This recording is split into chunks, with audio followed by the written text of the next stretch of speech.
Back in the ancient, long-forgotten year of 2012, I think it was 2012, I recall trying to get into anime, searching desperately for anything that might be up my alley. As a Winx Club stan, a Witch stan, and a Sailor Moon stan, I was looking for something with a leading lady who kicked ass, took names, and cleaned house like it was no one's business. But you know, like in the fun arson kind of way. Voltage slap!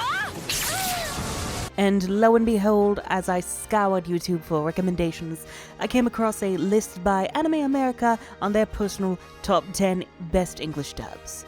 And what sat there in the number 9 slot immediately caught my eye. Darkness beyond twilight, crimson beyond blood that flows. Buried in the stream of time is where your power grows. This red-haired sorceress standing atop the helm of a ship, chanting the iconic incantation, darkness beyond twilight, crimson beyond blood that flows. Ooh.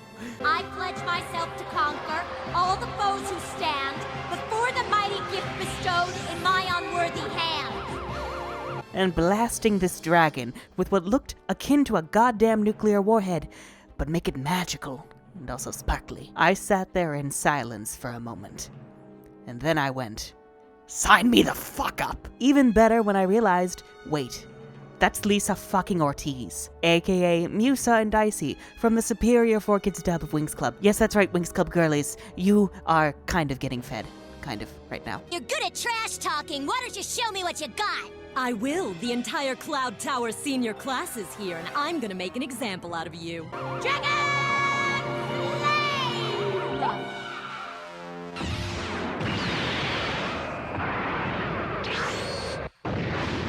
We love it when the gay stars align. Robin Moore, whose content I actually still really enjoy, explained the performance perfectly, and really sold me on Lina's character. I believe the first Lina was done by Lisa Ortiz, and let me just say, she knew how to drag every emotion out of Lina, because her performance as Lina Inverse was flawless. Especially in the episode where she practically buried herself in a tomb to escape from her older sister.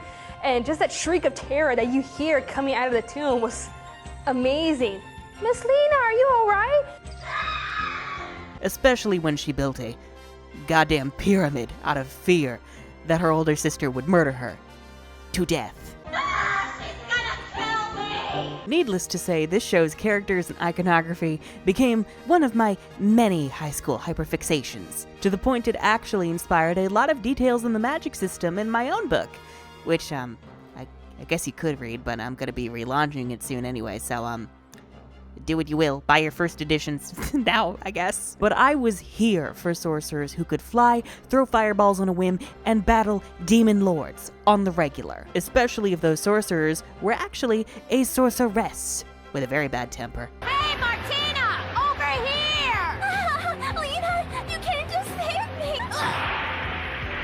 Oh, did I hit you? Sorry! And I wasn't alone. Apparently, Slayers was considered to be one of the most popular animes of the 1990s, featuring not just the anime and original light novels, but also manga and movie adaptations that I haven't seen. Look, I'm just here for the show, okay? Like, Lisa Ortiz is my Lina. Back off. A huge part of that is absolutely thanks to the English dub. Surprisingly for its era, Central Park Media didn't censor Slayers at all, which was rare considering this was the same era Sailor Moon was getting butchered by Deacon Cloverway. And the cast? Perfection. I don't know how they pulled this off. They must have been like a deal with frickin' Shabernigdo or something, but the cast brings out the best qualities of the characters, taking them beyond archetypes and making them true icons. The food Atlas City is most famous for is Niall Heron's roast beef. The Naira hot pot! Especially when it comes to the incantations for spells. The Dragon Slave incantation is burned into my memory. Darkness beyond twilight, crimson beyond blood that flows. Buried in the stream of time is where your power grows. I can't share the whole thing because copyright, so I'll just have to do it in bursts. But for your entertainment, future me will recite it. Enjoy. Thank you, past me. I think that's the first time I've thanked my past self. Darkness beyond twilight, crimson beyond blood that flows. Buried in the stream of time is where your power grows. I pledge myself to conquer all the foes who stand before the mighty gift bestowed in my unworthy hand. Let the fools who stand before me be destroyed by the power you and I possess. This would be the part I shout Dragon Slave, but, you know, I don't want to upset any neighbors. Dragon! Slay your enemies! This is definitely not a common spell! I recently started to fall back into a Slayer's spiral when I came across long-form reviews by YouTuber Kaiser Beans.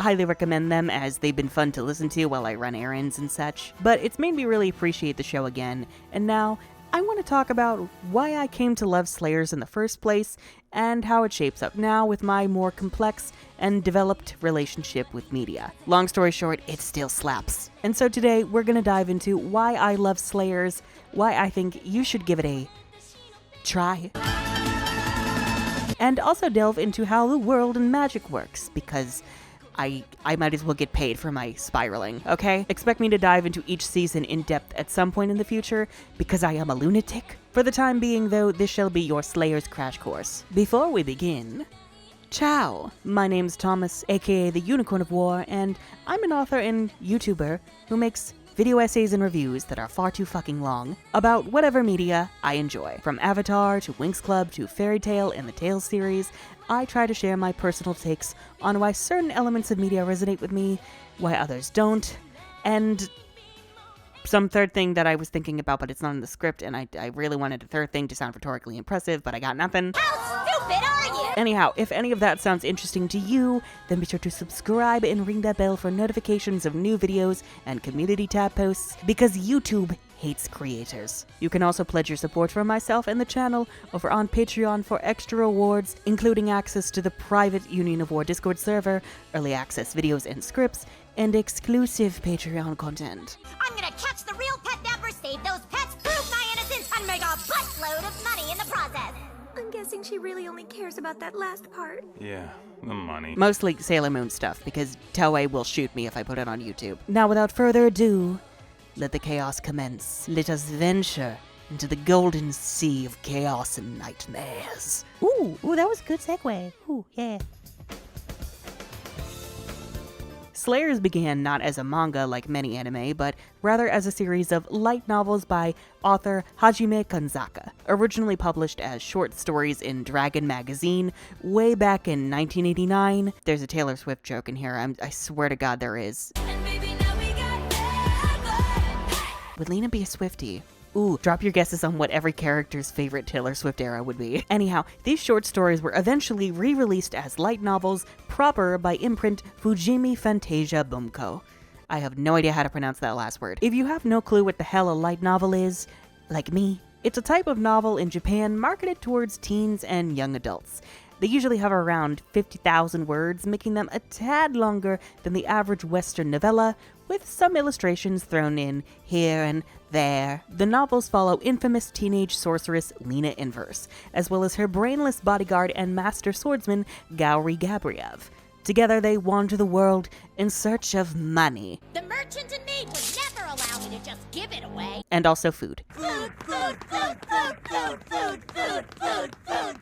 Incidentally saving the world from monsters and demons, with the help of some colorful characters along the way, and usually invoking a lot of property damage. Like a lot, oh my god. That's the port we just left? I think the tsunami your dragon slave caused must have... It's a total mess. The anime is considered to be the definitive version given its popularity.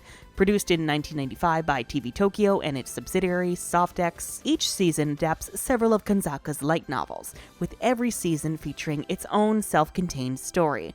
Especially towards the beginning, Slayers is first and foremost a comedy. How about dragon sushi? Then you won't even have to cook it. We'd have to bury it in the ground for 3 months to leach the poison out of the meat or you'd die. Fine, I'll die. I'm eating it. I don't care. While each season features an overarching story that does get pretty dark and serious as it goes on, the show is just really trying to have a good time at the end of the day, following these dysfunctional losers going on wacky misadventures. You dare call Tiba of the demon race a chicken? Look at this magnificent form and tell me what you see.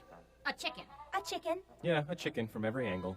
Quite possibly the chickenest looking chicken I've ever seen. You will get some pretty solid character writing, as well as some deeply emotional moments in Next and Try that still haunt me to this day. But the show assumes that you're mostly just here for a fun romp. Oh, and if you couldn't tell, each subsequent season has its own subtitle, which personally I love. I'm here for each season getting its own name, branding, and aesthetic. Yes, please, bring that back. If I had to describe the general vibe of the show, it is basically D&D, the anime. Not the D&D that you hope for, but the actual experience of D&D. Or so I'm told, where you and your friends accidentally unleash a horde of ghosts upon a town, and then instead of trying to save it, you decide to say fuck it and just go grab some lunch. A long time ago, a great priest had to seal some evil ghosts inside the shrine at the top of that mountain, and now they'll escape! Yep, it is now ghost time! Or if you do save the day, you do it knowing you will only get paid. I was just wondering if I could get that reward we talked about now. I'm afraid Randy was the one carrying all of the money. Maybe your daughter? Oh, I'm afraid I don't have any money left. Deeply dysfunctional, and that's what makes it so much fun. This is why I also tend to call it the Vox Machina of the 90s, since Vox Machina has a similar vibe originating from Critical Role, but you know, because it's the 90s, we swear less. And you know, weirdly, I kind of appreciate that. Like, I was just watching the first episode of Slayer's Next, and Lina calling Gowry yogurt brain is better than any swear word she could have thrown out. Just what is this book of Zona anyway? Oh, how many times do I have to explain this, yogurt brain? Want a taste? No, I don't! But while the show is definitely made enjoyable to casual viewers thanks to its focus on comedy and characters, the world building is surprisingly well done and complex. So much so that there's an entire subsection of fans where that's their main focus. Just a gaggle of nerds obsessed with, like, lore and studying the other worlds of the Slayer's multiverse. Yeah, there's a multiverse. There's several planes of existence, several different colored worlds, a hierarchy of demon kings, and these nerds are obsessed with it. And, I mean, yeah, I was there too for a minute. I too suffered in world building land. Especially when it comes to how the magic works, drawing power from the gods and monsters, it does actually make the story interesting.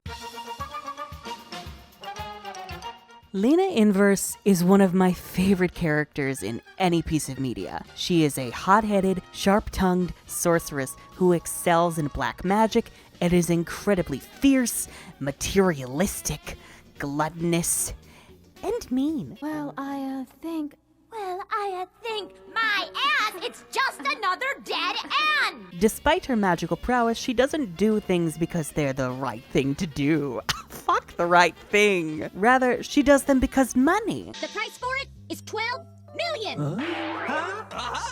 I knew you guys were gonna react that way. You guys are all the same. You make big promises you can't keep. Come on, come on, come on! Either pay up or shut up! A gal's gotta make it in this economy somehow. A little girl's gotta live, doesn't she? This chick's no girl. She's focused on her own goals and interests, with saving the world being merely incidental. Like in the first episode, when she takes down a bunch of bandits called the Dragon Fangs to steal their money. This one den of wickedness is destroyed. But so long as evil exists in this world, Lina's battle will never end. Keep fighting, Lina! Never say die, Lina! But that's our treasure! Hence our title being the Bandit Killer, and also the Dragon Spooker. Ooh. But why did you call me the Dragon Spooker? It means dragons step past out of clear revulsion. Why you crazy? Lina, don't! But what she wasn't aware of was that they were in possession of a terrifying dragon that they used to extort the local villages. One such village thanks Lina, assuming she also slew the dragon, only for that dragon to show up and start wrecking shit. I said I got rid of the dragon fangs, not the dragon. That means the dragon is completely out of control, and that's worse than when the bandits were around. Maybe you should get the check. This is what happens when you assume, humble villagers. Leaves your homes burning in dragon fire. Lina will not actually kill the dragon until the villagers agree to compensate her. How much is it worth to you if I can get rid of this dragon? We would gladly pay 20 gold pieces. Make it 30. That's robbery! Pay it or this place is a lumberyard. Again, gal's gotta survive in this economy somehow. She got rent. Ultimately, her dragon slave spell does the job. Dragon Slave!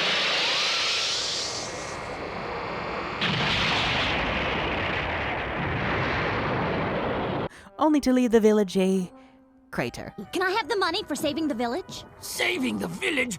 Just look what you did to it! Ending with her and Gowry running off into the sunset for their lives from angry villagers. You make an omelet, you gotta break a few eggs. Now we'll break you! Yeah, well listen, I'd love to stay and chat, but we're kinda behind schedule. See you, Gowry. Hey! The whole series is like this, with Lina being routinely annoyed by everyone around her. Same. Only wanting to be paid so she can live a life of luxury. Same. Ideally with a charming prince whose castle she can chill in for the rest of her days. Bitch me! It me! Even with her skills in sorcery, she's not idealized whatsoever. The narrative acknowledges that she's a selfish, petty, and short-sighted piece of crap. The Seirun Council deemed that if anyone could cause an accident on the national scale, for better or worse, that person would be you, Miss Lina. Maybe the next time I'm there, I'll destroy it. Seirun, I mean. But that's just kind of who Lina is. And I'm here for that. But that's not to say that she's all meanness. She does love her friends, especially the longer that she travels with them. She'll just never fucking admit it.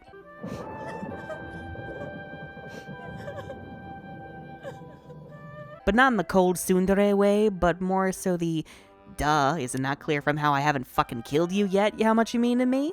I'm the reason Gowry was kidnapped. I don't want to put everyone else in danger anymore, okay? And when shit hits the fan, this bitch gets serious.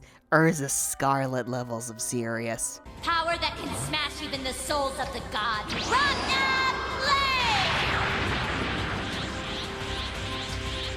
What really brings Lina's character to life is Elisa Ortiz's performance. She elevates Lina's sassiness and tendency to be mean-spirited while giving you chills anytime she recites a spell. Let the fools who stand before me be destroyed by the power you and I possess! There's just so much personality and power to her performance that you can't help but just see her as the definitive voice of Lina. Gowry, meanwhile, is the original himbo. So, Rezo. Who is it? Don't you remember? The guy nearly killed you, you moldy-brained zombie. He's a master swordsman wielding the legendary Sword of Light, a family heirloom wielded by one of his ancestors who slew the legendary beast Xanathar. He's incredibly skilled in physical combat, allowing him to keep up with Lina without copying her skill set. But really, what makes Gowry great is his personality, as well as his function in the plot. Gowry is a total sweetheart, being incredibly chivalrous and deciding on the spot to protect Lina on her journeys, even though it's clear she can handle herself. All right, I'll take you to Atlas City, if that is your wish. I won't leave your side until you are safely in Atlas City. Will this guy catch a clue? Really, it's clear how much he cares about Lina. How long do you plan on protecting me? I don't know. The rest of my life? The rest of your... Gowry is also a fucking idiot. There's a running gag that the Sword of Light, drains the brain cells of its user. Since Gowry's memory just gets worse as the show gets on, I think he might actually have, early onset dementia. Your names are on the tip of my tongue. They're, let's see. Yours is, You've forgotten them again? Didn't Lina just say our names out loud a second ago? And he doesn't understand the most basic things, like who the gods and monsters are, or what toast is. You mean to tell me you don't know anything about Shabernigdo? Nope, I never heard of him. This allows him to be used as an excuse for Lina to give us exposition. And surprisingly, it's actually really good. When Lina explains the story of the battle between the god dragon Saphiad and the Dark Lord Ruby Eye Shabernigdo, I am at the edge of my fucking seat. We love lore told as a compelling story that's actually relevant to the ongoing plot. But more on that later. Around the edge of the world, two groups waged an ancient battle. One was the race of demons, the other the race of gods. Leading them were Shabernigdo, the Dark Lord, and Saphiad, the dragon god. Also a huge fan of Eric Stewart as Gowry. He does a great job at portraying Gowry's innocence and earnestness, endearing him to the audience without aggravating them with his incompetence. If I gave you my name, you'd get it dirty. If you need a comparison, Eric also played Brock in the 4Kids step of Pokemon. I'll use my trusty frying pan as a drying pan. I am also a big fan of Lina and Gowry's relationship. It's one of those things in anime where they're low-key dating, but they never really outright say it. We do get close with the storyline in Slayers Next, but that quickly gets forgotten in Try, mostly because Kanzaka has apparently gone on record to say that he's not confident in writing romance. Well, at least he admits it. Still, I love the way that Gaori calls out Lina for her antics regularly, while Lina is constantly fed up with Gaori's incompetence. It only works because you can see how much they come to respect and care for each other. Even in the first few episodes, it's nice to see how Gaori actually does show interest in learning about how Lina's magic works, even if he doesn't understand any of it whatsoever. Here I am talking about fighting your own battles, and I didn't even know you were hurt. I'm sorry I misjudged you. Zelgadis is the mysterious rogue who begins as an antagonist. He's very angsty and very much a loner, but for good reason. So, he's the teenage bad boy heartthrob that, all the gays and the gals love. Don't worry, I struck you with the backside. Oh, sorry. This is a double-edged sword. Hey, Zell! But the reason he's so moody is because he is a chimera, which is a fusion of different creatures. In his case, a human, a demon, and a golem. He was forcibly transformed by his grandfather, Reza the Red Priest, in an attempt to make his magic stronger, and as such, Zelgadis loathes Rezo. The Red Priest fused my body with that of a brow demon and a rock golem. Can you see that? No matter what he may have done to help you, do you really think that you can trust someone who would do something like this? And pursues a cure to his chimerism at any fucking cost. Zal wants to use the spells in the Claire Bible to turn himself from a chimera back to a normal human. Huh? You still want to do that? But you look so cool now. Well, I don't like it. Look, if he says he hates it, then he hates it. As far as I know, he doesn't find one in the anime, but he might in the light novels. In this group dynamic, Zell is the straight man. He's the relatively normal, broody guy who considers himself to be the sanest member of the gang. Really, he exists to have his sanity broken every 5 minutes, especially in later seasons. We'll have to use something in place of the anchor. Say, Zell, how much do you weigh? Oh my heavens. He's a very sad boy who needs hugs, but only if you know that it's going to be a very, very cold hug. Zelgadis was first voiced by Daniel Cornyn. Cornyn? I thought it was Cronin. Was that a typo in the script? Future me! Get on this. Imagine your last name is Cornyn. Ugh. Anyway, he was voiced by this Daniel guy when he's first introduced, lasting the first story arc. If you will show me the items you acquired in the raid, and name your prices, then I will tell you which one I want. And he's fine. He has this raspy, unemotional voice that, works when Zelgadis is a mysterious antagonist, but the second that Zell has to emote... Zolf, no! Stop it, Zolf! Don't!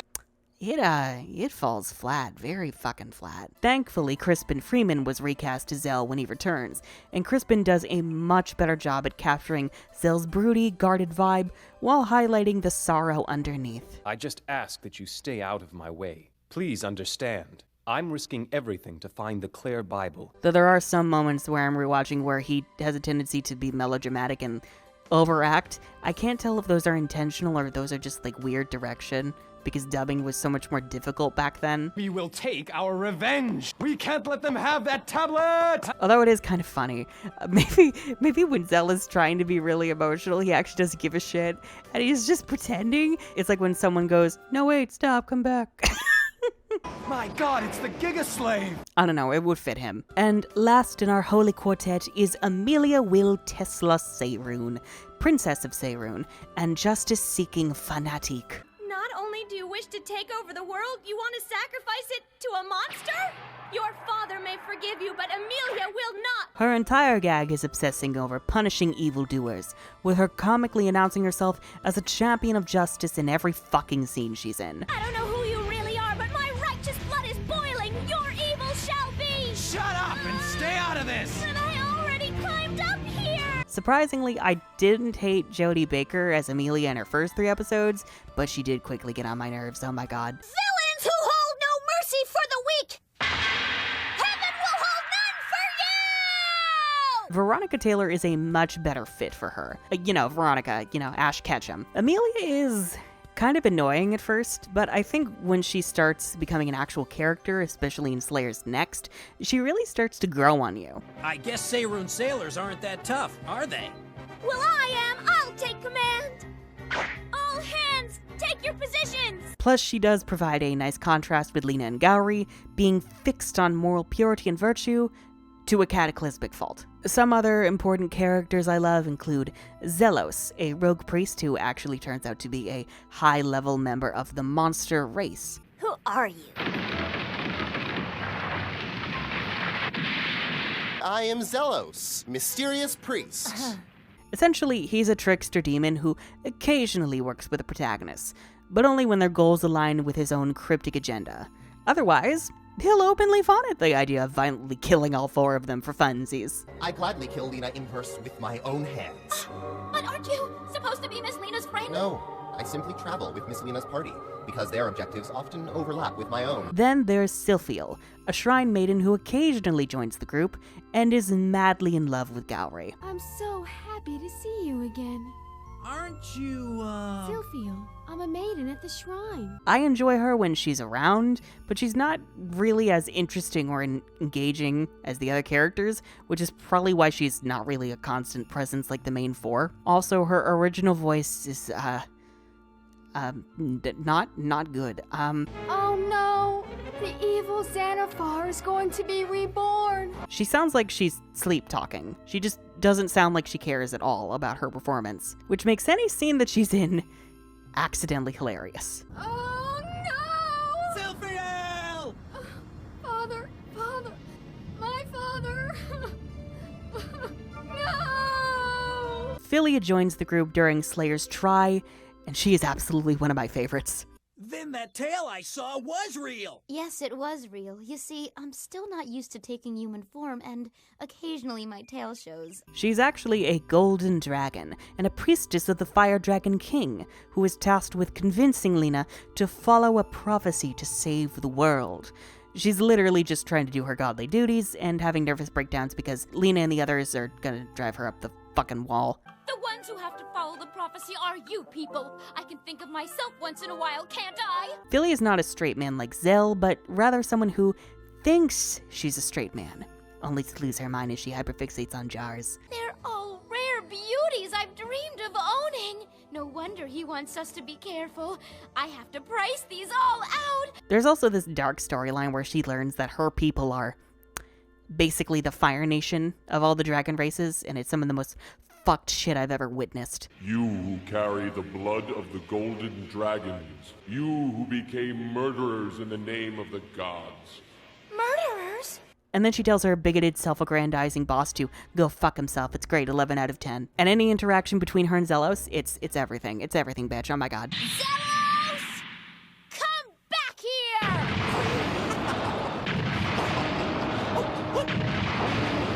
And then there's Pakota. Don't blame me! It's not my fault you act the way you do! They only thought it was you because you normally do that kind of stuff! He's got a point there. You cut out of this, Gowry! Yes, ma'am. Okay, look, I don't hate Pakota. At least I can tolerate him now. But I used to not be able to stand this little fucking furball. He joins the party during the anniversary seasons, and he's the prince of a lost kingdom who's had his soul transferred into a stuffed doll. His whole deal is trying to save his kingdom while looking like a plushie.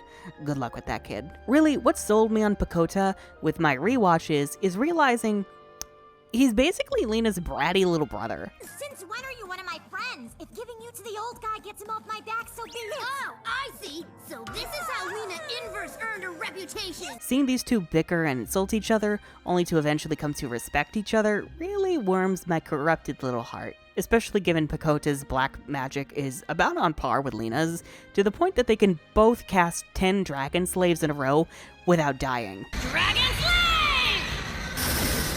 What? A dragon slave?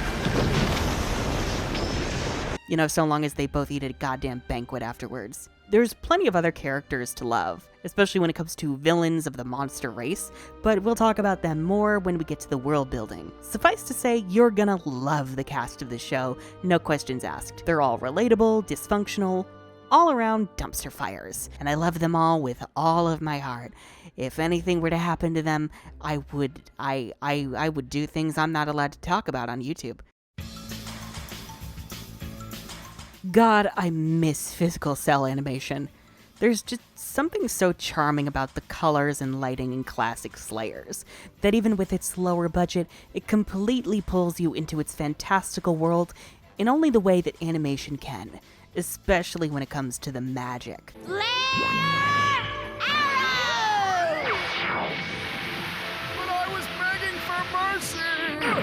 The world itself is meant to resemble your typical fantasy setting based on medieval Western Europe. While villages, forests, and shrines tend to look pretty standard, that can actually help to ground the wackier, brighter characters. And honestly, one of the best parts of the physical hand-painted backgrounds is noticing the brushstrokes. It tells me, oh yeah, another person did in fact create this. And I'm immediately gobsmacked with the beauty I'm beholding. Lina's design immediately tells you that she's a sorceress.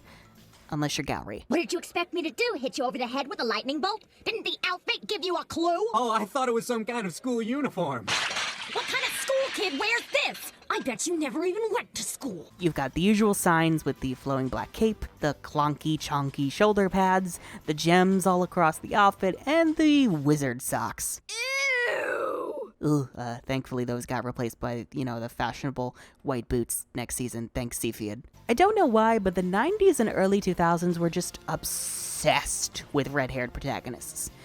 And I'm here for it. Bring it back. Red is just such a compelling standout color that works well in drawing your eye to the most important character, and in Lina's case, it fits her fiery personality. But the fact that they managed to make that work with a fuchsia outfit with matching eyes, excellent. I think what really makes me love the design is how unique it makes Lina look by virtue of her being a young woman.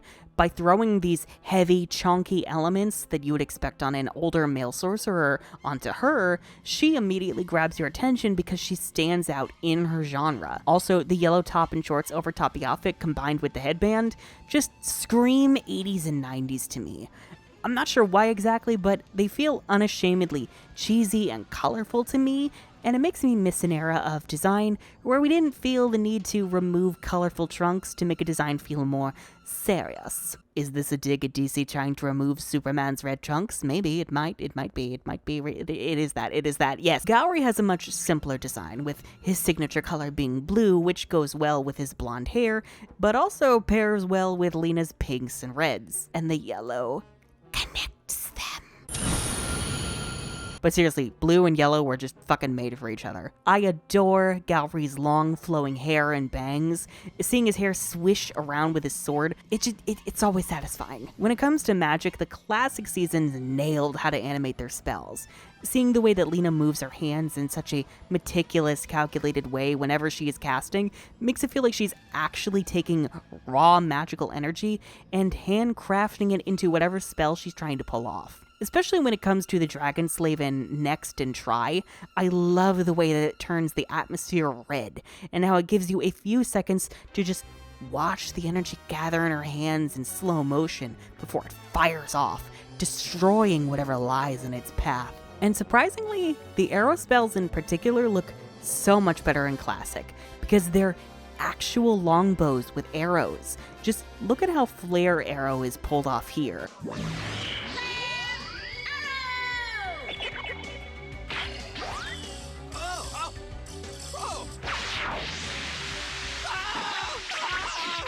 And even Freeze Arrow, manifesting as a lance of ice. Even one-off spells like Vlare Howl, where Zelgadis turns the ground to lava, launching it up into the sky before it crashes down on Shabernigdo and then solidifies to just trap him in molten earth. Yes, these are so much better than generic energy beams. By having to work with a presumably lower budget, the animators were forced to use repeating frames to emphasize action and impact.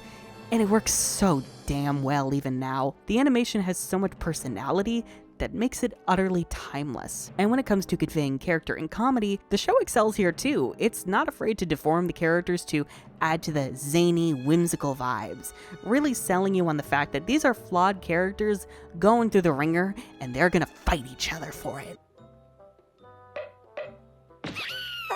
Roast chicken! The animation only continues to get better with Next and Try.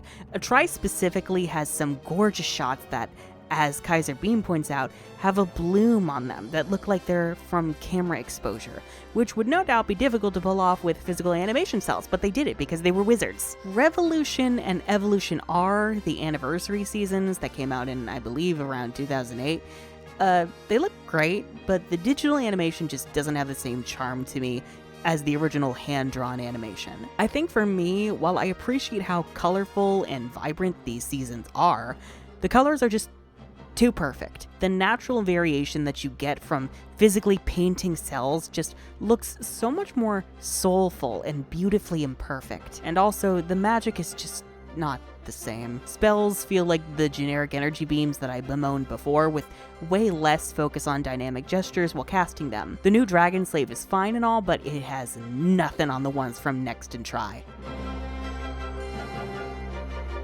Now, I have to give Kanzaka props for the world building of Slayers, because there's a reason people fall into a hyperfixation vortex with it. It isn't a major focus of the series, instead always used to provide structure for whatever plotline we are in at the moment. The rest sort of looms just out of sight, which helps you to feel anchored in a fleshed out, fully developed fantasy world. So, I'm going to use this next section to vomit said world building at your face in the most entertaining way I can manage, because I refuse to spiral alone, and I will be paid for this. Strap in, kids. The world of Slayers is marked by the eternal battle between good and evil, through the clash between the gods and the monsters. In this case, the gods are mostly dragons, while the monsters are basically demons. Gods want to protect and preserve the world because they're losers, and monsters want to destroy it because they're cool. They're bad bitches. They want to wreck shit. Why? Because they feel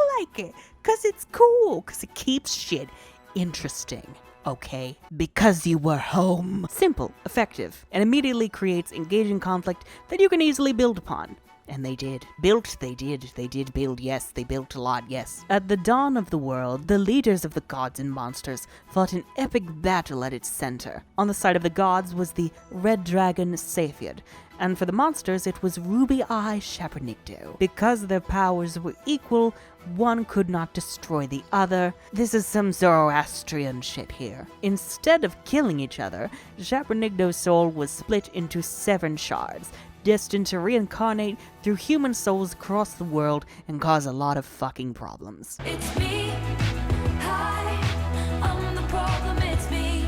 Saphiad, meanwhile, was divided into 4 elemental dragon kings, each residing in a corner of the world. The battle also destroyed the center of the supercontinent, hence why the world's center is a massive ocean. Apparently that Pangea was also called the Sleeping Dragon Continent, and I just think that's fucking dope. Despite this backdrop, it's not the main thrust of the plot. The first story arc focuses on one of the shards of Shapernicto reincarnating, but the rest of the show is not all that concerned with the Demon King, save for one of the anniversary seasons. There's no hunt down all the 7 shards and save the world, no. The Demon King is just a permanent fixture in this world. Likewise, the gods don't really meddle in the affairs of men, save for this story in Try, where they have mankind just do all their work for them because they're lazy losers. 1,000 years before the story began, one of the shards manifested in the form of Lay Magnus, a powerful sorcerer, and the man who created the Dragon Slave spell. When Shapernicto possessed him, he rallied the monster race and began the War of the Monsters' Fall. See, the gods and monster race both work on a hierarchy. For the monsters, you have Shapernicto as the Demon King, and below him are his 5 generals, the Demon Lords, each with their own set of minions below them. Think MLMs, but demonic. Wait, actually no, MLMs are pretty fucked and demonic themselves. You get what the fuck I'm saying. Hellmaster Fabrizzo's like, join my upline, or die. First you have Chaos Dragon Gov, also known as the Demon Dragon King, which is a fucking metal title. Anyway, he wields fire. Not all dragons in this world are divine. A lot of them are just normal, stupid dragons who don't think a lot. They're basically big lizards. But because all of the gods are dragons, Gov is this sort of bastardization of the gods. He's like, oh, you think dragons are divine? They're cool? Well, this dragon is too cool for school. And also I have a cool orange trench coat and a big samurai fuck you sword. Watch as my majestic fiery red hair sweeps from my skull like a flow of lava because I'm better than you. And I'm also voiced by Dan Green. Get on my level, bitch. Oh, have I? You mean how I used to be a lot more polite? Can you tell I'm a Gov stan? Then you have Hellmaster Fabrizzo, the Lord of the Dead with power over darkness and souls, and ruining my life. He is a twisted son of a bitch, able to raise the dead as his puppets, and even kill a person in seconds by just doing something as measly as crushing a glass ball. You see this little bead, this little cute marble? Yeah, you got it from a vending machine outside? Give it to me as a cute little gift? Well, guess what? This bead is your life, and I'm breaking it. Bitch. He and Gov are the only ones who show up in the anime as actual antagonists, with the others either not appearing or just remaining as cameos. Sir, not appearing in this film. The others are the Supreme King Dynast Graushera, with power over ice. I think that's it. Yeah, there's not really much to him. Ooh. Greater Beast Zelos Metalium, who presides over the beasts and lower monsters, and Deep Sea Dolphin. Yes, her name is Dolphin. Let's all laugh. Yes, she has power over water. Don't be mean to her. She's adorable. And if Fabrizzo is anything to go by, she'll ruthlessly kill you for fun. Son of a... Which, you know, is not too different from most dolphins, I guess. When the War of the Monsters Fall began, Shabernigdo recruited Gov to help him kill the Water Dragon King, who resided in the part of the world that Slayers is set in. To ensure that the other Dragon Kings didn't interfere, the other demon lords set themselves up around this part of the continent in the north, south, east, and west, creating the Monsters Barrier. The barrier prevented the gods from entering, but it also prevented humans within from leaving. This barrier is still in place when Slayers begins, isolating it from the rest of the world, which also has a lot of fun implications later on. The Water Dragon King managed to seal this fragment of Shabernigdo in ice, and trap Gov in a human body, weakening him greatly and putting him into conflict with the rest of the monster race. Unfortunately, the Water Dragon King died as a result, though apparently part of his spirit reincarnated. According to the anime, one was as an anime-exclusive character we meet in Next, and another is as the Eternal Queen, who rules over Lina's home country of Zephilia. As far as I know, we never meet the bitch, but she sounds cool as fuck. And that's one of the things I love about the Slayers world building. So much of this world is shrouded in mystery, keeping us on the edge of our seats, wondering what else could be out there. Keeping us in one part of the world is a great way to make its own culture feel complex and rich without worrying about doing the same for an entire globe. And so many elements, from different dragon kings and demon lords to even relatives of our main characters, are never brought up in the story, and it's done so intentionally. Kanzaka believed that if you were to show your reader everything there is to see in your world, you would wind up making it feel small. Keeping certain things a mystery, especially ones that are not directly plot relevant, stimulates the viewer's imagination. And I also went into depth with the monsters because they play into the magic system. In Slayers, sorcerers draw their power from the world around them, as well as from higher level entities. Shamanistic magic is broken into the usual elements of water, fire, earth, and wind, along with the astral shamanistic magic for your spirity attacks. The names are these kinda ridiculous but phonetically pleasing sounding things.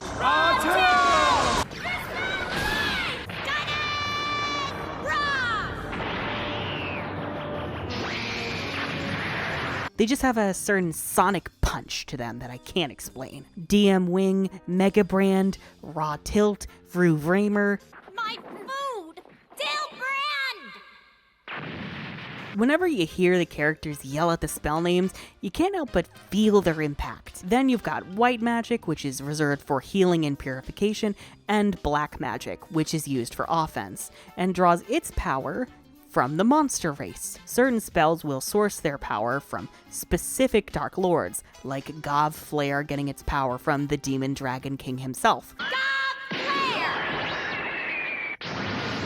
Or the Dragon Slave sourcing its power from Shabranigdo. The source of black magic's power comes from terror, hatred, hostility. Shabranigdo is the one who controls all of those forces. Yep, Lina's signature spell is powered by Satan. What a satanic panic icon! Darkness beyond twilight, crimson beyond blood that flows. That's describing Shabranigdo. Using black magic against him is like saying, "Hey you, can you help me kill you?" But just because their spells source their magic from Dark Lords doesn't mean that they're inherently evil. They're very destructive, yes, but they can still be used for good. And moreover, these spells won't work against the person that they get their power from. Don't ever try as Dragon Slave on Shabranigdo. He'll literally just eat it and then vomit it right back at your face.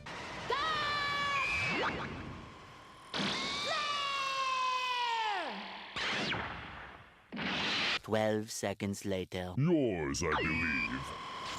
It adds interesting rules to the spells that force characters to use their magic intelligently. Holy magic is also one of those mysterious elements, given no one can perform it. Because of the monster's barrier, it is impossible to call upon the power of the Dragon Kings beyond it, meaning holy magic has been lost in this part of the world since the War of the Monsters' fall 1,000 years ago. Those words again. That's a holy spell that's been lost for the last 1,000 years. It really adds to this level of hopelessness whenever the characters are up against a Dark Lord who's resistant to the Dragon Slave, because then you go, how the fuck do we kill this guy? Well, I have your answer. In the best part of all of this, the Lord of Nightmares. God, what a good title. She is a rather enigmatic character. The creator of all things, who is both everything and nothing all at once, who is also known as the Dark Mother of all things, the Golden Dark Lord and the Sea of Chaos. I am darkness beyond blackest pitch, deeper than the deepest night. I am the Sea of Chaos, the source of all chaos. That is how you describe me. I am the Lord of Nightmares. Her powers act as a neutral third party of sorts, beyond both the gods and monsters, because she herself is a neutral third party. Lina is actually the one to develop spells for deriving power from her. Firstly is the iconic Giga Slave, which is basically the Dragon Slave on crack. Darkness beyond blackest pitch, deeper than the deepest night. King of darkness who shines like gold upon the Sea of Chaos.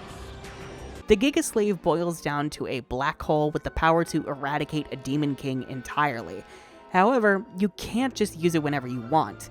If you cast it incorrectly, the spell will go haywire and basically consume the entire world.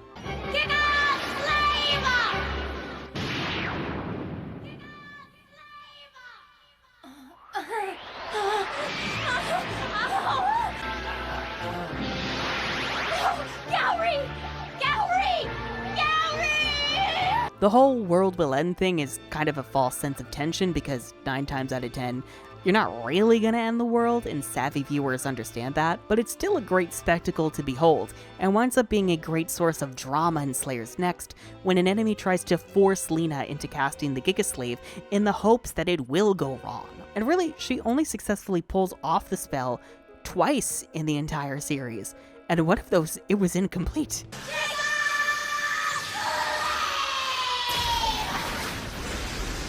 Fun fact, Lina apparently created the Giga Slave as a child, altering the Dragon Slave incantation to describe the Lord of Nightmares instead of Shabranigdo. Unless the wiki is lying to me, which if it is, I will find you. The first attempt at 10 years old drained an entire lake, and to this day, nothing can grow or live there anymore.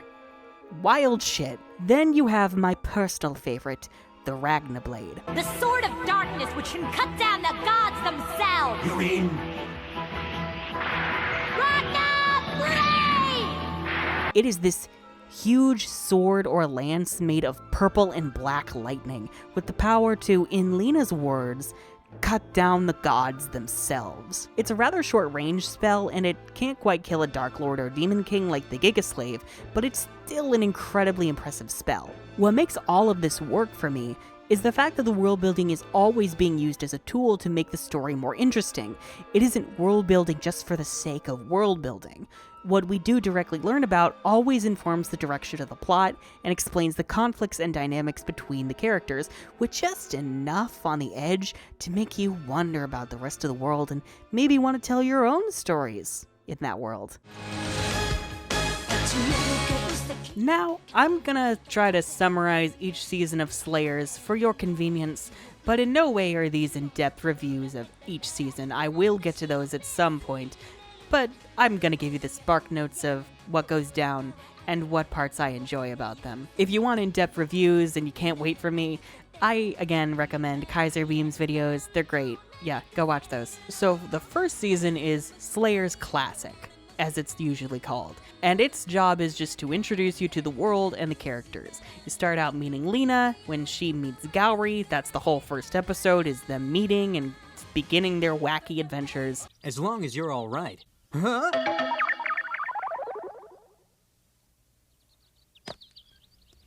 He's dazzled by my beauty. Eventually they find themselves in the shitter because one of the items that Lina stole from the Dragon Fangs is this mysterious statue that Zelgadis is after. He's like, give me that statue, bitch. And Lina's like, only if you can give me all the fucking money in the world. I'll charge you 30 million. A bargain. For that price, you can buy a castle from a prince. But then we meet Rezo the Red Priest, who is this blind, enigmatic sorcerer traveling the land, who's deeply respected and seems to be one of Lina's icons, you know, with occasional shade at his name. One of the 5 wise men of the age. But unlike the others, he's been blind since birth, and unlike the others, he has a name that sounds like it should be for a villain. But Rezo's like, you can't give him the statue, because Zelgadis wants to use it to revive the Demon King. And Lina's like, wow, that's wild. Anyhow, it turns out Rezo's a fucking liar, and Zelgadis is the one trying to keep the statue away from Rezo, because it turns out Rezo wants to resurrect the Demon King. You get your sight back in exchange for resurrecting Shabranigdo, Dark Lord of the monster race. You see, Rezo doesn't like being blind. Okay, I have to acknowledge that, like, as a non-blind person and a non-disabled person, I can't speak to whether this is yikes or not.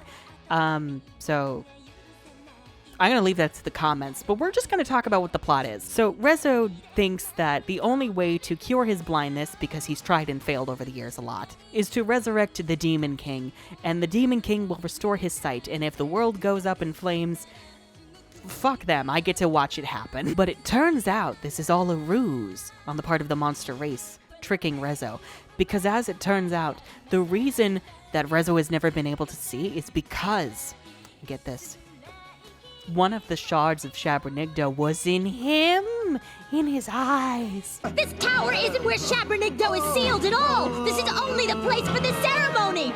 The Dark Lord is sealed inside the eyes of Rezo. Ruby Eye Shabranigdo indeed. So Shabranigdo basically possesses Rezo when he fully awakens, and he's like, ooh, the world is mine, bitch. And Lina's like, I think the fuck not. I know I can't beat you with my own magic. But if I summon power from an even stronger lord than you, we can destroy you. What? And so she yoinks Gowry's, sword of light. She casts the Giga Slave. She kills the motherfucker. Now let's see who the fool really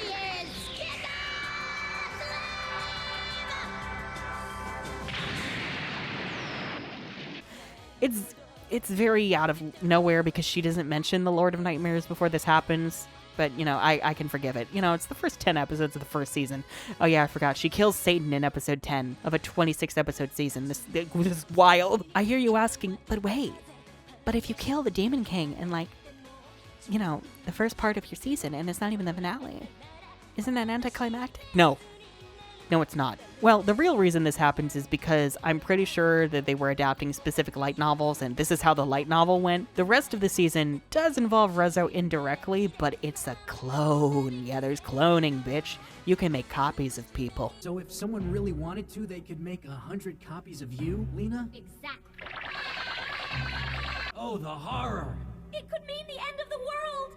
Now Now wait a minute, guys. So Rezo had this, assistant in his lab called Eris, and she was a sorceress who was kind of low-key madly in love with him, but Rezo didn't really give a fuck about her. But she's upsetty spaghetti that Rezo's dead, and she's like, I'm gonna get revenge against you, Lina Inverse. And so she sends Zangulis, this gay swordsman who's, obsessed with Gallery after us. She sends Rumagan, who's this weird guy who keeps coming back to life, because as it turns out, she has 5 million clones of this guy.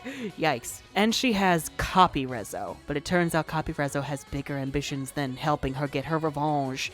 He wants to surpass the original Rezo, and to do that, he kills Eris and takes one of the items in Rezo's lab and awakens the demon beast Xanathar. Xanathar is basically this chimera monster that people, were making in ancient Cyrag about 1,000 or so years ago, I think. I forget the timeline. Basically, they thought, we need to end this conflict with the monster race because it's literally ruining our world. I know, we'll make our own monster, our own chimera, and have it kill the Demon King, and then all our problems will be over, and then their creation burned down their city. Good job, guys. But thankfully for them, well, not really, they were already dead, but Gallery's ancestor came in with the Sword of Light and killed the fucking Xanathar, slew that beast. But this poisonous substance, this miasma, poured forth from the corpse of the Xanathar, and it was gross and it was killing shit. So he planted a seed, and that seed became the great holy tree Flagoon, where new Cyrag was built, before Copy Rezo destroyed it. No! But basically, Copy Rezo invokes the aura of the Xanathar, not the Xanathar itself really, but more its power. He takes it for himself and he's like, the only way I can surpass the original is if I kill the one who killed him. I'm gonna fucking kill Lina Inverse. That's basically every villain's go-to motivation, kill Lina. Easiest way to get conflict. Okay. Y'all are just jealous that she's better than you. So anyway, he tries to kill all of Lina's friends to force her to use the Giga Slave, but still feels like, no, if you do that, Miss Lina, the world will end. And then Lina gets shot. She nearly gets fucking killed. Silphiel thankfully makes up for that by saving Lina's life and getting this Bless Blade from the Holy Tree. Apparently the tree can grow its own sword. It's cool as fuck. But the others are using their magic amplified through Gallery's Sword of Light to, take a whack at Xanathar Rezo. Lina is wielding the Blessed Blade. She fucking stabs Rezo, nailing him to Flagoon, and then Flagoon kind of seeps Xanathar out of him, and then Copy Rezo dies, and he's like, don't leave me a grave marker, because they ask what they should, put on his gravestone. Does he want to be called Rezo or Copy Rezo? He's like, don't leave a marker for me. I'm done. Goodbye.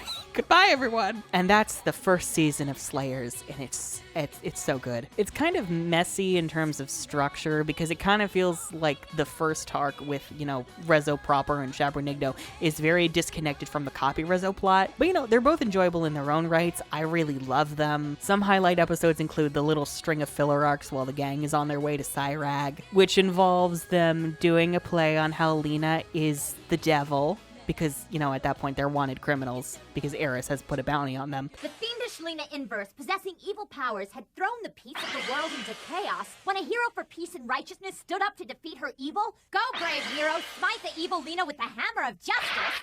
Ha! There's another episode where they have to help this guy who is being forced into this marriage by a sorceress, and so Lina has to pretend to marry this guy so that he's an excuse not to get married to the sorceress' daughter, but the sorceress clocks Lina, and so this is all fake wedding brouhaha where Zangulis interrupts and everyone starts fucking fighting each other. It's wild shit. Fireball! This sucks. Bring back filler episodes. If you can't tell, Classic Slayers is just a lot of fun. There are some definitely dark, serious moments, but of the original 3 seasons, it's probably the one that's focused the most on comedy, and I'm fucking here for it because it slaps. Oh, brother, I think I'm gonna be sick. But I gotta say, his legs are sexy. What? And I'm really surprised with how much I love the characters in this first season. They're not fully fleshed out yet, but I really enjoy watching them learn to, be around each other, learn about each other, become friends. It's really cute. It's a great starting point for the series. Oh, also, they fight a demon chicken. He's very insecure if you called him a chicken. Chicken! Chicken! And then we have Slayers Next, Season 2. This is God tier, okay? This is everyone's favorite season. It's not my personal favorite, it's my number 2 pick, but I have to admit, in terms of character writing and plot, this is the best season. This is definitive Slayers. And this season's plot basically revolves around the characters searching for the Clare Bible, which is this ancient manuscript of sorcery that everyone wants for their own purposes. Lina just kind of wants to learn cool new spells so she can blow things up in a more efficient fashion. You are doing this for Mr. Zelgadis, aren't you? No, you numbskull, it's because I want it! Zelgadis is hoping the Clare Bible will be able to restore his chimeric body back to human. He kind of forgets about that halfway through the season.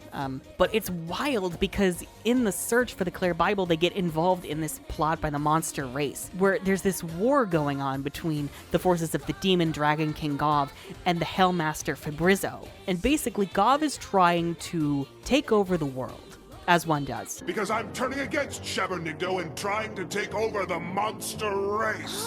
But also kill Lina, because as it turns out, Fabrizzo has his own means for Lina, and Gov's like, I think the fuck not. So in a weird way, Gov is also trying to save the world by killing Lina. It's wild.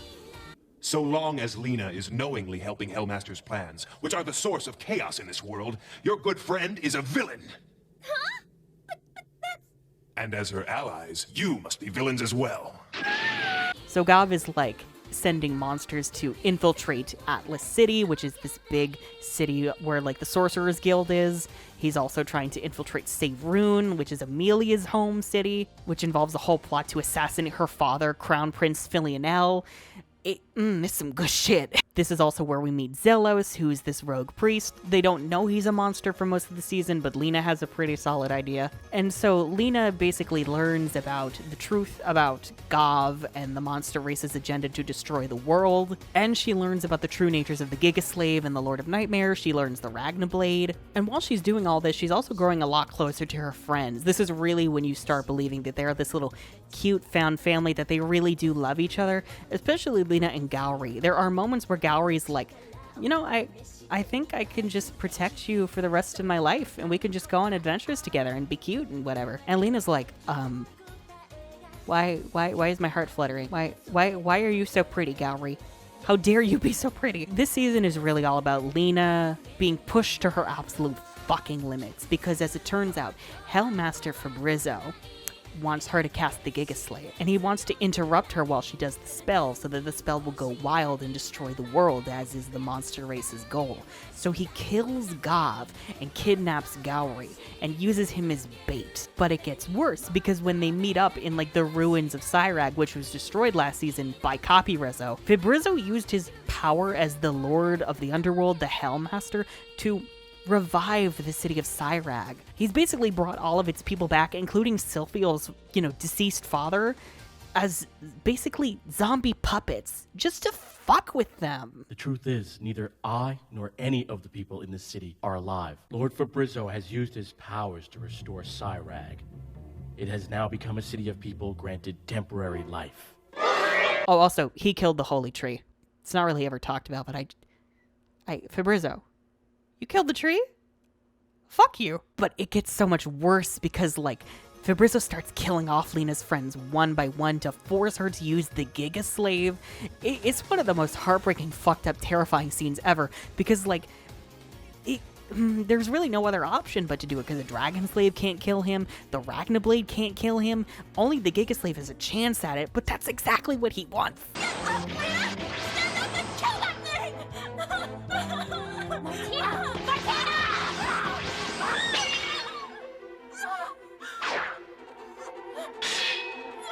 But, he kills their physical bodies and harvests their souls, and then he's like, I'm gonna put their souls through the shredder. And he starts doing it with Gowry, and Lina's just like, ooh, you done fucked up. Gowry! I don't care who I get it from. Give me the power to kill Fabrizzo. If I can do that, I don't care what happens to me. And so she casts the Gigaslave, and then Fabrizzo kills her while she's doing it, but that results in the Lord of Nightmares showing up, because as it turns out, The Giga Slave is just the Lord of Nightmares. It's literally her. She is the black hole. She is the singularity. She is the Dark Mother. And she's like, you who desire destruction, so you shall be destroyed. And she just fucking kills Fabrizio for fun. You who so desperately seek destruction, as you wish, you shall be destroyed. Well, not for fun. It's more because, you know, it's what he wanted. He asked for it. He wanted to die. And, you know, the Lord of Nightmares as an act of mercy brings everybody back. But for a moment, it's like she's going to take Lina with her because Lina called forth the spell and a consequence that she's going to have to go now. She sacrificed all that she was in order to save that man's life. The human called Gowry. But Gowry's like, no, I can't. No, I can't. I need Lina. I can't be here without her. Like, we have to be together. Lina! You belong here! With me, Lina! Not inside that kiosk! I think he means not inside that chaos. And so he goes after her, and they're in this like endless blue, which could be the Sea of Chaos. I'm not really sure. But he reaches out for her form. She disappears, but then she comes back, and it's her. It's really her. It's not the Lord of Nightmares. And they kiss.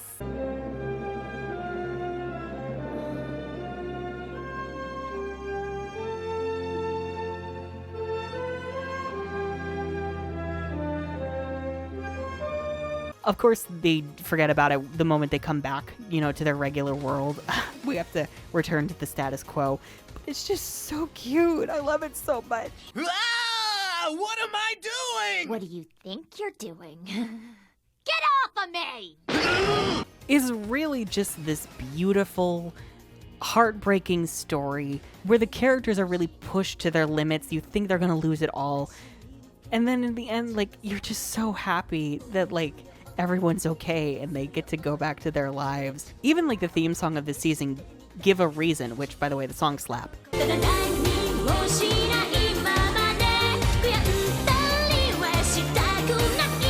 But it feels like this defiant stare into the face of the monsters because the monsters want to destroy this world. But the characters are like, no, we like this world. We're living our lives here. We have our dreams. We have our friends. We have our loves. We're not going to fucking let you take this from us. So in a way, I think it's really fitting that we end the season returning to the status quo because it's kind of like this feeling of even when it feels like the world is ending, when all the cards are stacked against you, you still have the power within you to survive and then just keep living. Am I thinking too much about this? Maybe, but I love Next. I love Slayer's Next so much. Oh yes, Slayer's Next also has Martina.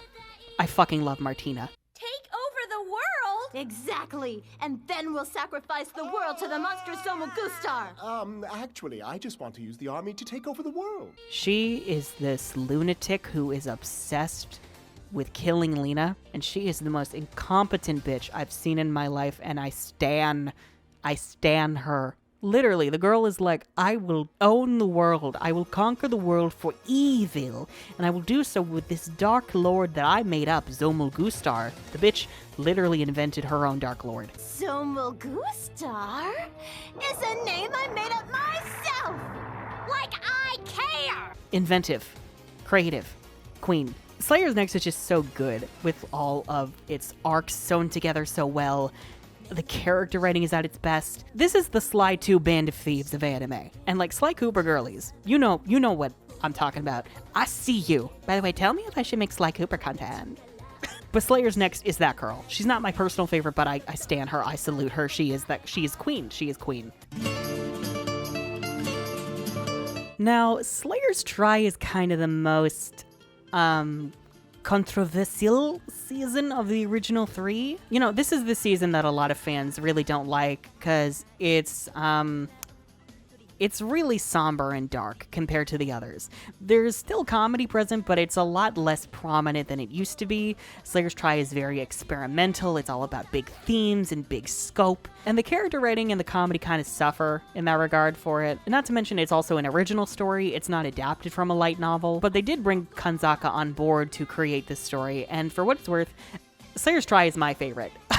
Slayer's Try is my favorite. She is the underdog that I love with all my fucking heart, okay? And the reason for that is the theming, and I love the new characters so much. So you know, there's that. But basically, because Fabrizio was killed in the last season, the monster barrier is gone, so now we can explore the rest of the world. Wow, must have been some sorceress. It's me, you idiot! I was talking about me! Which prompts Philia to approach Lina, because Philia has received that prophecy about, you know, the end of the world and such. And Lina at first is like, fuck you. Like, what do I look like, a chosen one? Like, loser? Get out. So there's a threat to the world, and suddenly I'm the representative of the human race! No, you're not the representative. You're the fill-in. But she quickly changes her tune when it turns out that the prophecy originally wasn't for her. Originally, it was for her big sister Luna in verse, who she's fucking terrified of. What? By any chance, was your first choice's part-time job being a waitress? It was. But Luna couldn't be bothered, so she was like, hey Lina, you're gonna fulfill the prophecy, or I'm gonna fucking kill you.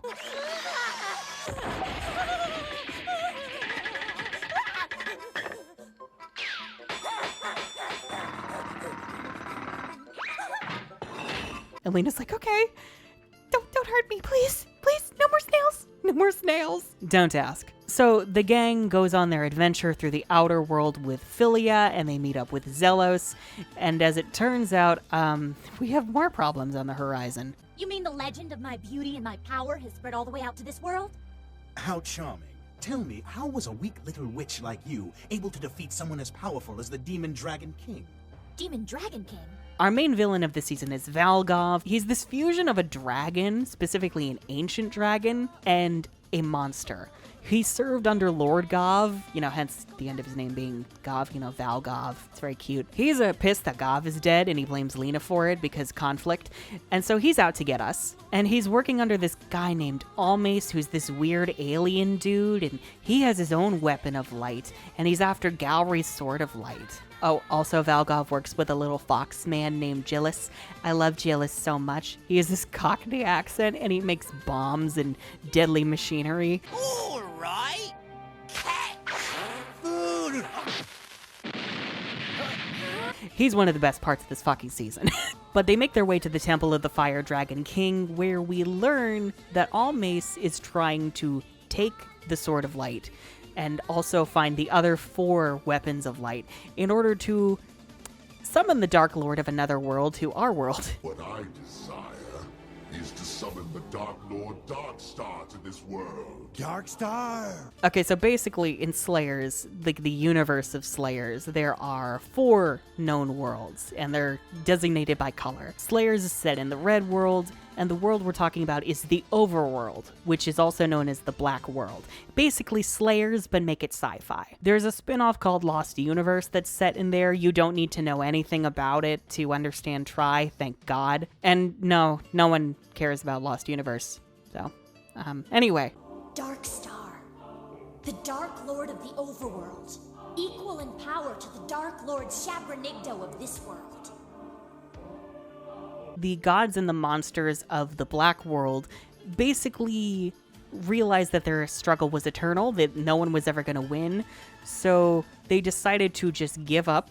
The god of that world, Night Dragon Volfeed, allowed herself to be killed and absorbed by the Dark Lord, Darkstar. His full name is Darkstar Dugraddigdo, but we just call him Darkstar because Dugraddigdo sounds nerdy. He sounds like he should be shoved into a locker immediately. But because of that whole brouhaha, Almace and the others who served under Volfeed are like, we need to kill Darkstar before he destroys our fucking world. So they came here because for whatever reason, they don't fully explain it, and I'm okay with that, is that the weapons of light were actually originally the servants of Darkstar, and somehow they wound up in our world, and they need them in order to kill Darkstar. So there's this whole quandary about, like, do we allow them to bring Darkstar into our world and risk our world's destruction so that they can save their world?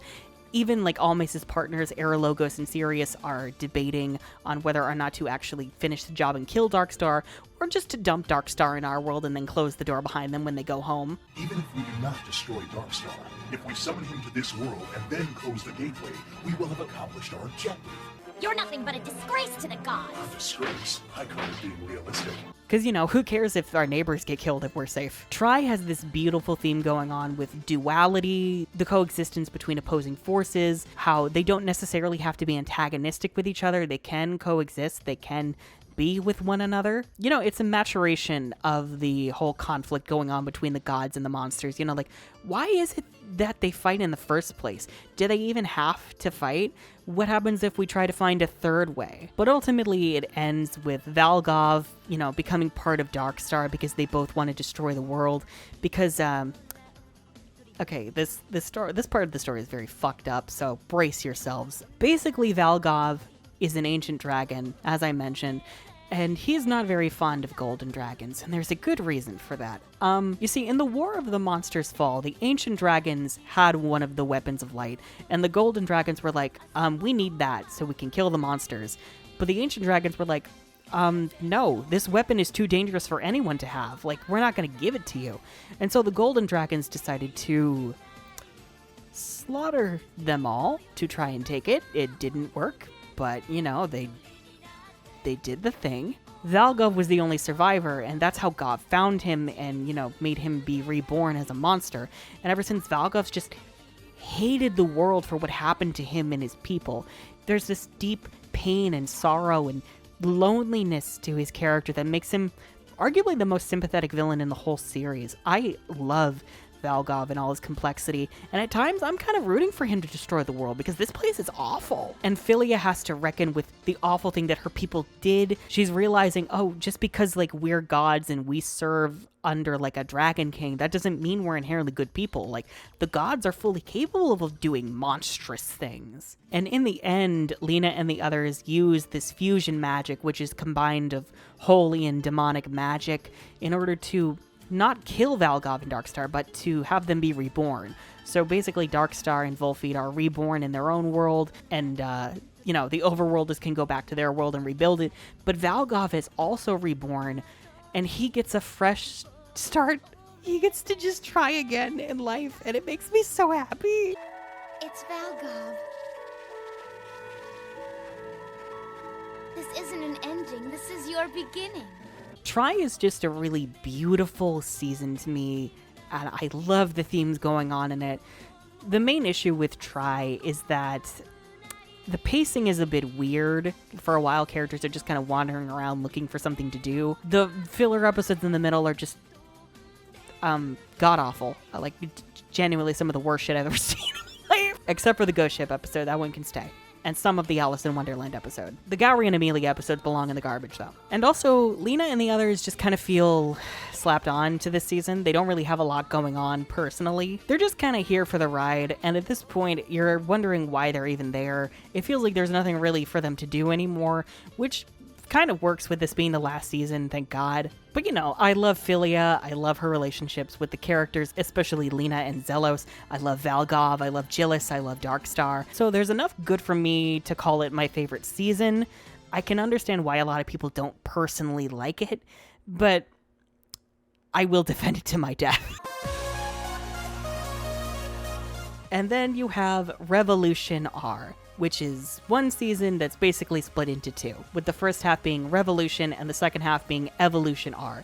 It's an anniversary season, it's not a reboot or anything. They just decided, let's make a new season of Slayers.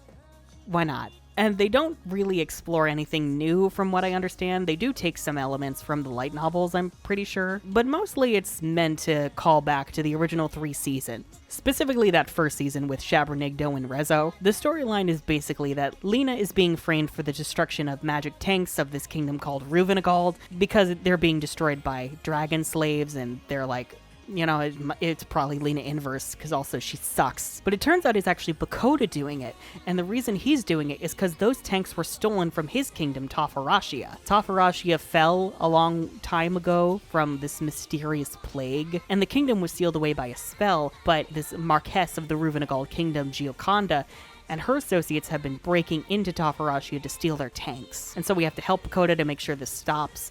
Ultimately, it results in the rebirth of Xanathar. Callbacks. Revolution is kind of the less good half of the season. A lot of people don't really like Revolution all that much from what I can tell, and I don't either. It's just not really all that compelling. I don't really like the Gioconda, Ruvengard stuff. The filler episodes in this half of the season are just freaking... No. I mean, the pet one is fun, but that's about it. There's just nothing really interesting going on in terms of character or plot stuff to make this feel worth it. I don't really give a shit about Pagoda or Tafarashia at all. The second half, Evolution R, is where things kind of start getting more interesting because we're after the Hellmaster's Jar, which, as it turns out, holds Rezo's soul. Yeah, Rezo's still kicking. How many times do we have to teach you this lesson, old man? I love the young people. See, Rezo set things up so that if he ever died physically, his soul would go into this little jar called the Hellmaster's Jar. And this is important and we need it because he actually is the one who sealed Tafarashia away.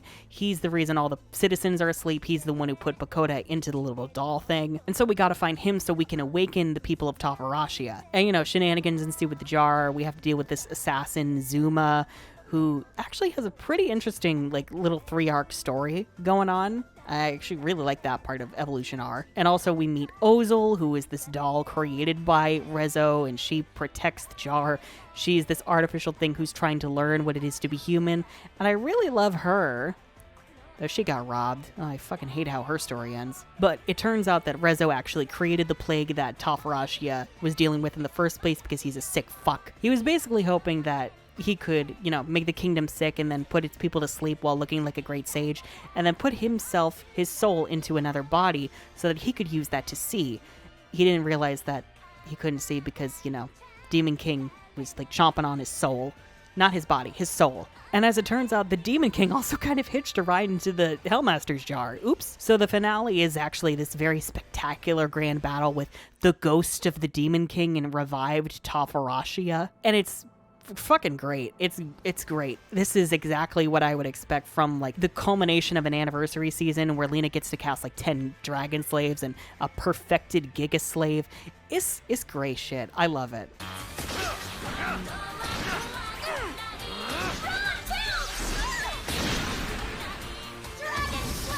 But for the spectacle, Revolution R just is not all that interesting to me. It's really not exploring anything new about the characters that I find compelling. It's just kind of there. It's not bad by any means, but like, don't go in expecting a masterpiece. It's kind of my least favorite of the 4 seasons, and I'm kind of glad it was a one-off thing. You know, it's a fun little celebration of this wacky 90s series. It's nothing spectacular, but it's also a shame that it kind of pales in comparison to the original 3. So, Slayers is great. It is a fun series with great, memorable characters, surprisingly complex world building, and plenty of laughs and thrills for any lover of fantasy, especially for people who love messy, sassy leading ladies who can level entire cities with the snap of just a finger. This is for you. This is for you, my people.